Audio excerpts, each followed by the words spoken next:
Salwat-salwat may hapon, mamugod kita diri sa akon backyard.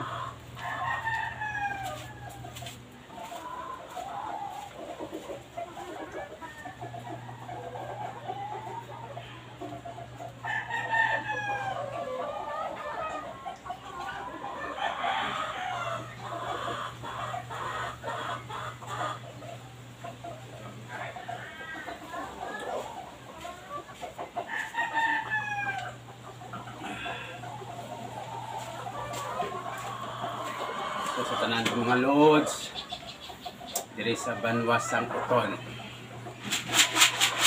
medyo mga nag-aalaga kami diri sa mga terasa ng mga manok, kay may mga buyer diri nga nagasulod alin sa mga Katiklan, Minduro, kung sa diin pa nga mga kapalita sa mga manok para inubulang. So ako wala ko pamulang, pero nagasagod lang ko para baligya. Same time nakabulig sa akon sa pagbiyahe ko sa taxi nga sa Pamigaduhon.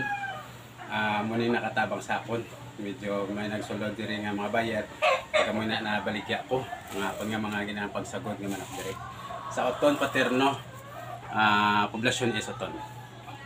Pangitaon nyo lang ko di, pangita lang ang nag-aamba biyahe taxi sa sulod sa Barangay Hall, lapit sa Paterno, Barangay Hall, poblasyon is Oton.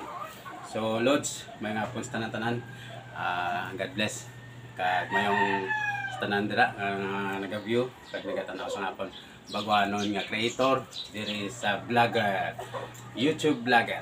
So mayong hapon gid sa inyo tanan. See you sa mga susunod na mga vlog ko, para ma-enjoy naman kayo. Magkikita tayo dito sa YouTube channel. Mayong hapon.